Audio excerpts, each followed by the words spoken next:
Okay, hello everyone. In today's topic, it is the teaching vocabulary, and the technique that I have chosen was using dictionaries. Why I choose this technique? Because we can use this technique in many different ways. It has like many alternatives for this exercise that we are going to see, or different exercise, but using the dictionary that I really would use this technique. So in this case, the activity, each student have to choose a word, yeah? Look for the meaning in the dictionary and relate the word with its meaning in only one word.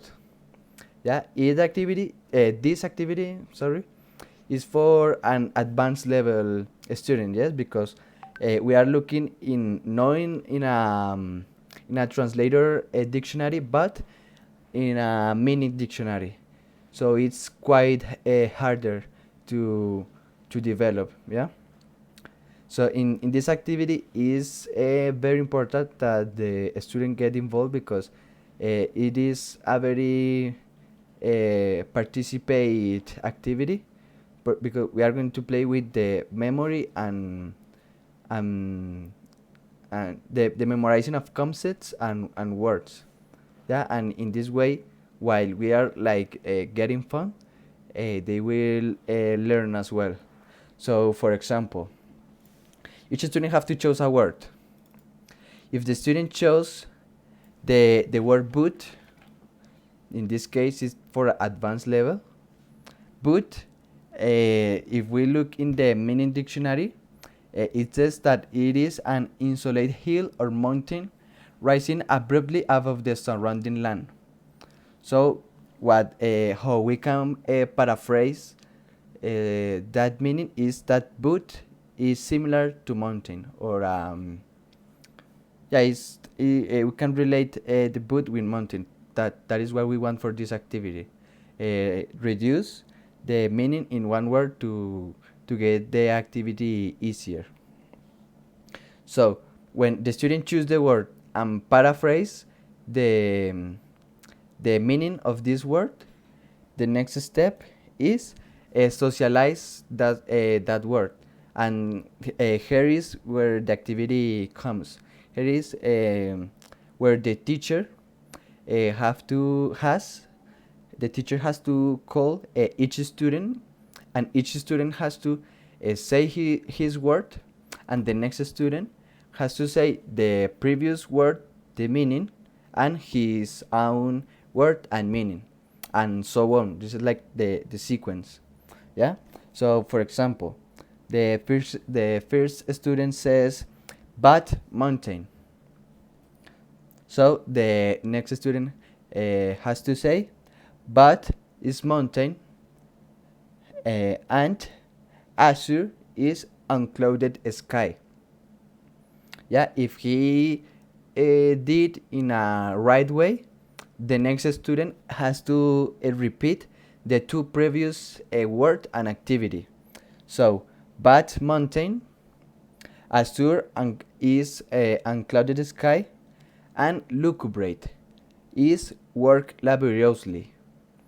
Yeah, so this is like the idea of the game, like a memory game, and we can use this thematic in different activities, like playing the snake game, where the students, if they lose, they have to move until no, to the tail, or doing the president and the president game, the yeah, all those different activities that we can include in the classroom. But in the same way, this activity has a different variation, as I said before. Why? Because we can focus this activity in a specific topic. For example, if we are, I don't know, learning uh, or teaching about verbs, we can use this activity, but only that the student thinks in verbs, or look for verbs in the dictionary. If we want to do the home objects, or if we want the animals. So there are different activities that we can do with this same technique. So the most that I like of this activity is that we can use this activity for higher and lower levels, because in this case we use a meaning dictionary, yeah. But in a lower level we could use the translator dictionary. For example, instead of a boot, a mountain, that it could be activity for higher level because boot is not very common, but we are learning a more vocabulary. In a lower level, we can do the translation activity with the translation with the dictionary, translate dictionary. It could say montaña, mountain, and the activity could be exactly the same. Yeah, instead of but mountain, we can say montaña, mountain, and the next student has to say, instead of azure, because this is like a hard word, they maybe could choose a sky, yeah, cielo, and go on. See, that's the idea of this activity, and that's why I like this activity, and I hope if you have the opportunity to apply this activity, you do it. Okay, thank you, and see you everyone.